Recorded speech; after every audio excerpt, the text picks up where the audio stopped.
So, it takes a lot to talk in front of all you guys, and we got two noobs today. So let's give it up for Michael and Colin.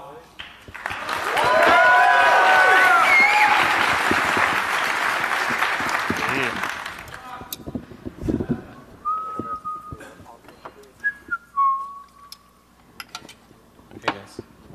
Okay. So cheers if you got them. What's in the flask? Whiskey. Whiskey. Go on. Jack Daniels.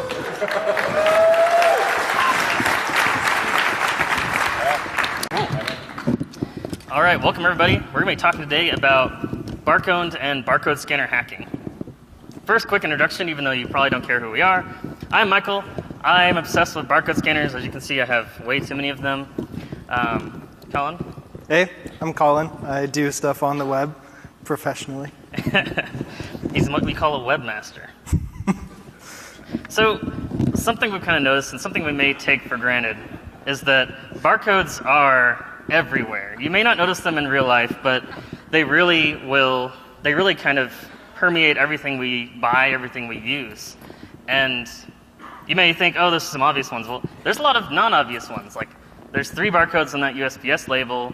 There's one on Intel CPUs. There's some on most printers that print color, even hospital wristbands.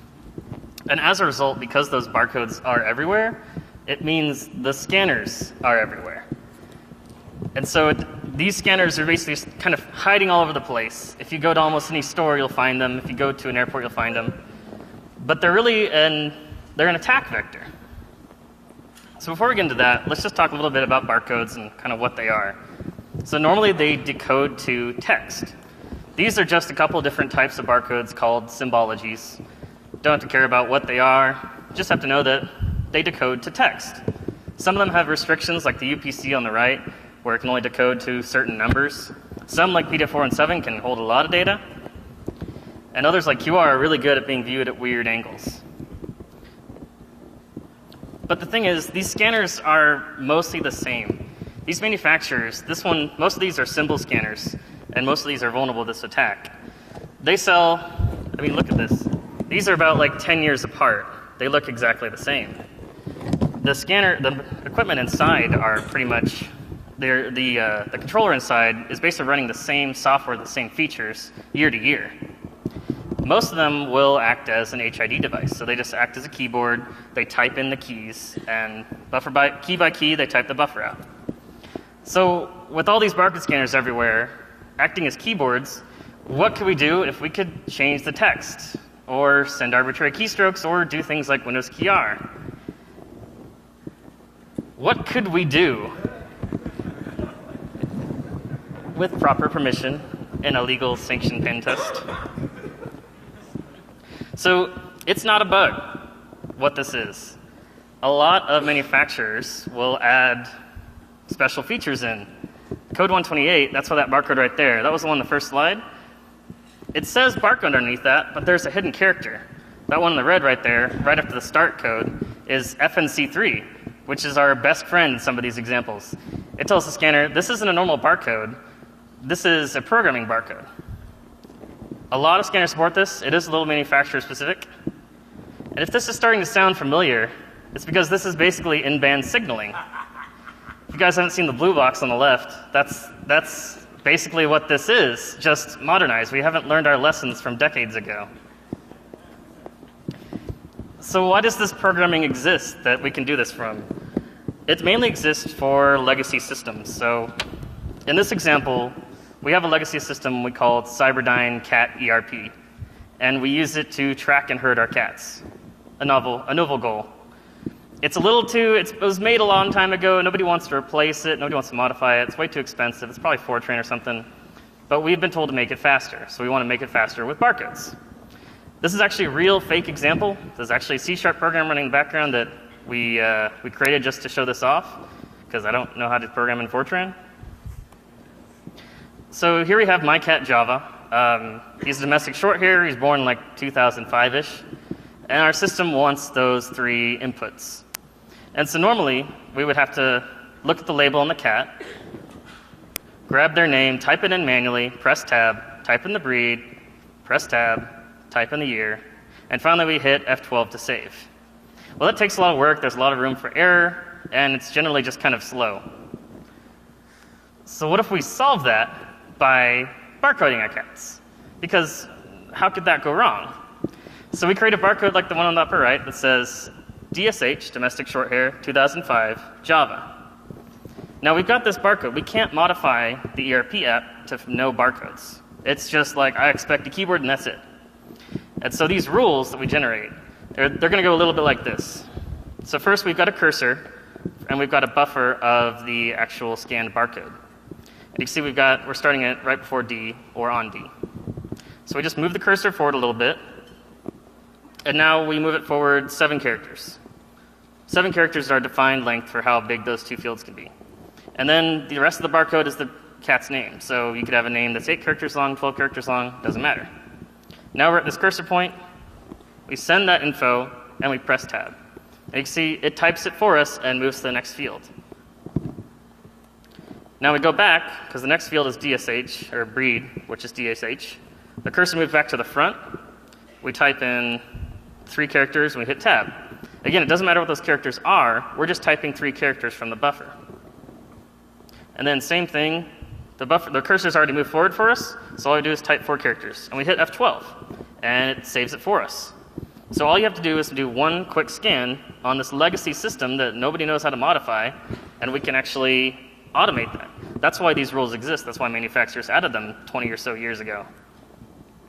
And so we're back at that. We've put our barcode on our cat, which is a very successful endeavor, I might add.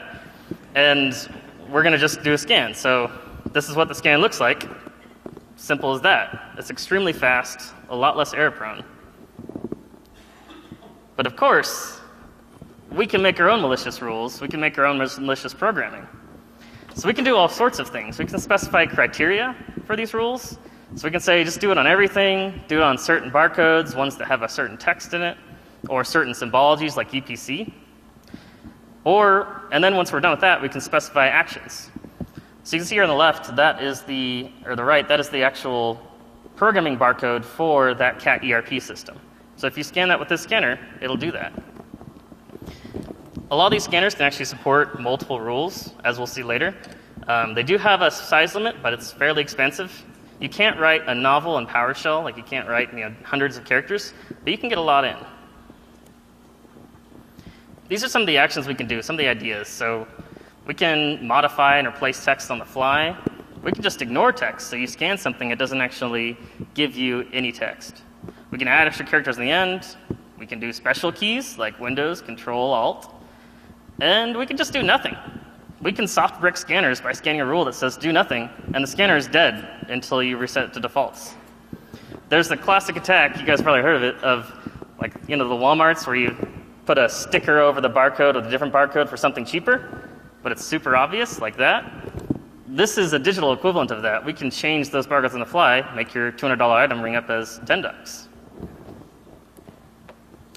So this culminates in our tool called barcOwned. barcOwned is an attack IDE developed by Colin in JavaScript. We built payloads in JSON, and it makes it really easy to rapidly design them. So these barcode scanners, they don't give you a lot of feedback. If you give it something invalid, they give you a bad beep instead of a good beep. And that's all. You don't have any feedback, there's no output, there's no logs. Trying to do these barcodes manually is possible, but literally spent the past year working on that. So this makes it easy for you guys to just write some JSON. It's a little harder than DuckyScript. DuckyScript, it's kind of basic. This allows you to do a lot more, but this takes away all the complexity of doing those barcodes, and you don't have to decipher any manuals. Right now it supports Mobile Symbol, which I think is like 40% of the market. Most other scanners support this, like Honeywell, NCR, and it's open source under the MIT license. Here on the right, you can see just a simple, this is how we run calculator. So let's splish over the demo.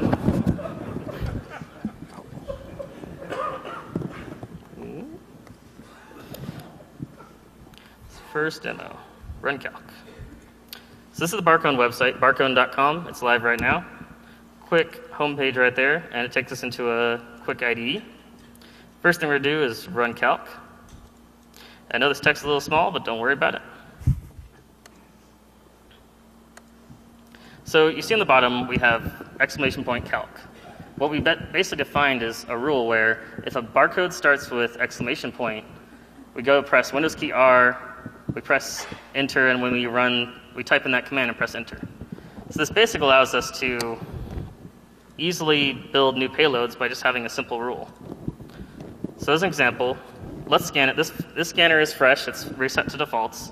Here's what it looks like just by itself. It types in exclamation point calc. And here's what happens if we scan that programming barcode. You hear it had a programming noise.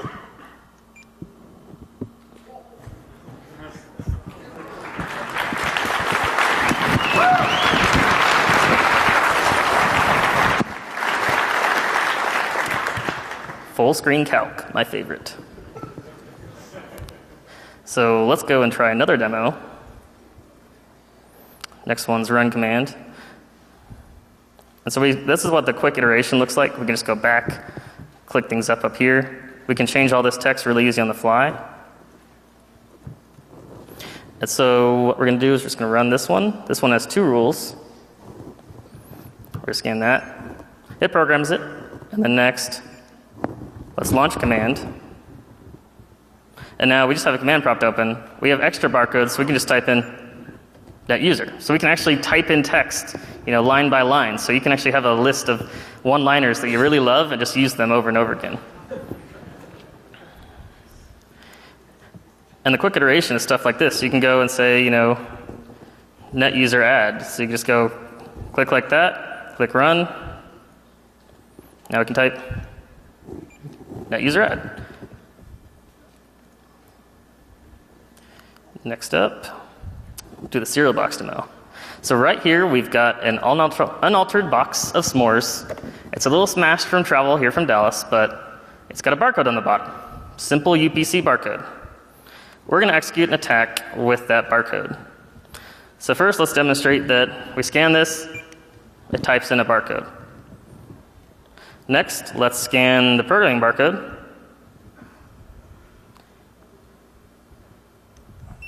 There we go. Let's prep ourselves. We've already got Metasploit running right here, just waiting for a reverse shell. And so let's scan this barcode and see what happens.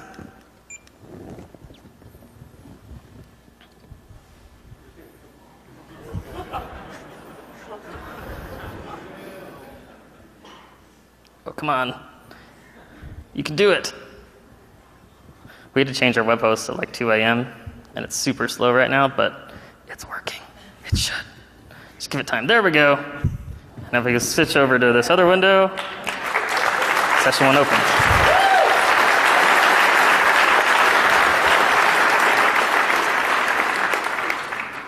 So that's all great. That's all serious. But, what if we just really want to play some video games? What if we're really feeling down for something more fun? So let's play some Tetris. So right here, we'll scan this barcode. It can be a little tricky with the glare on stage, but there we go. Got that programmed. So we've got Tetris. Put that over here. And we've got photos. So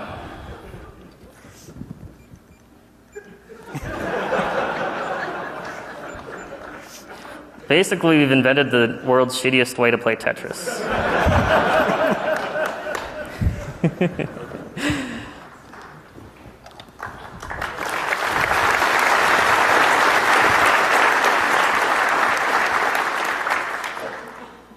And finally, let's just show off what we can do with a little bit of mayhem. So we'll go back to our brick payload.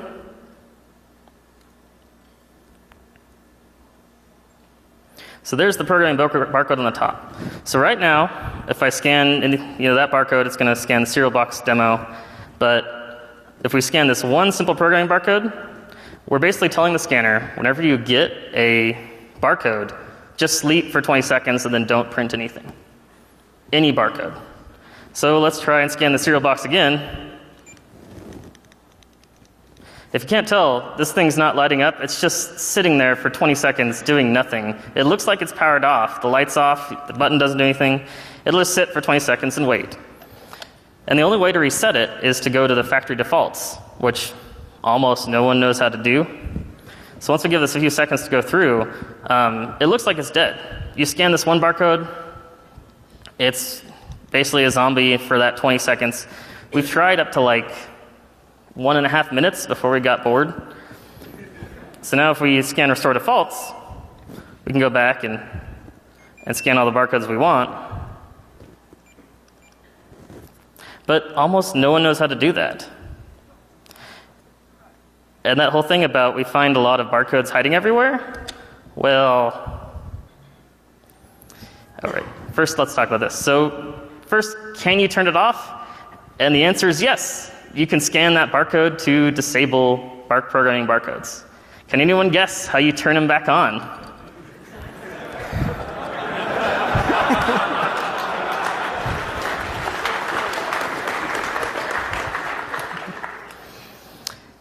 So some considerations for a red team attack. This is an advanced attack. You can't just walk into a Walmart and just pull this up on your phone and hit enter and hope it like kind of exploits it. This is something that takes a lot of testing, a lot of recon, but it allows some windows into systems that normally you wouldn't be able to access. They don't have keyboards. They are controlled. You only have access to the barcode, or maybe you're not even there. Maybe you send a package with a malicious barcode. One thing to think about, find the beeper hole and cover it up, because the programming barcodes, at least on symbol scanners, they actually play at full volume. Some of you guys can even hear it in the audience. I have it taped over, but it's really loud, so just cover that up. Another good example is you can actually bring your own scanner. These things, most all of these scanners have the same 10B, 10C connector, Ethernet with 2 extra pins. And you can just slide in a screwdriver, unclick it, and bring your own scanner. Or steal a scanner and replace it and then test with that one. So you can actually program your malicious barcode scanner, bring it in the store, swap it out real quick, and you don't even have to scan a barcode. One great thing, there's a great example in the next slide. Even when the scanners are turned off, a lot of them are still powered. Most of these aren't actually doing anything, but they're almost all still powered. So you can still program them even if the terminal's off. Another thing, laser scanners, like this one from probably before I was born. Nope, not that early. This one's a laser scanner. The ones they have in like Walmart and the Encounter checkouts. This one's actually Encounter, right here, spinning laser beam of death. Those ones won't work with phones. You gotta have a Kindle, paper, something like that. And then we have some great ideas with, you can trick others to deliver these barcodes. For example, maybe you're at an airport and you just airdrop someone and say, "Hi, I'm United Airlines. Have this scan this QR code for your free upgrade." That's actually the CAT ERP code, but don't worry about it. Or PetSmart, just send a fake email to someone and hopefully they do it. Literally a minute after I walked off the plane at Vegas, in the airport, came across that scene on the left. Unattended little coffee shop place. The machine's powered off, everything's locked up, probably the cash is gone, but we've got a powered scanner right there. No one's watching this, so we can just go scan a barcodes all we want, because you can program them. And then the one on the right is presented without comment from Pisos, if anyone's been there. They even posed with their barcode scanner for me. They probably would have let me scan some barcodes if I'd asked. For the blue team, I don't have good news for you. As far as I know, there's no way to secure these scanners from programming. The only benefit you have is that some models may not support it. Some really old ones may not support it. All the new ones do. So you just have to assume that anything that has a barcode scanner attached is going to get hostile input. So these are the standard kind of stuff we've been talking about in security for a long time. Remove local admin, use endpoint protection, app control. I shouldn't be able to type Windows key R and get an admin command prompt, but a lot of times you can, especially on these unattended kiosks. And there are some good ideas about filtering malicious keys at the OS level. So you could just say, if this device has a scanner type, then don't allow any like Windows keys or super keys. Or you can just enforce non-HID modes. These will transfer a serial port. You can use a barcode to change them to a keyboard though, so you got to enforce that at UDEV level.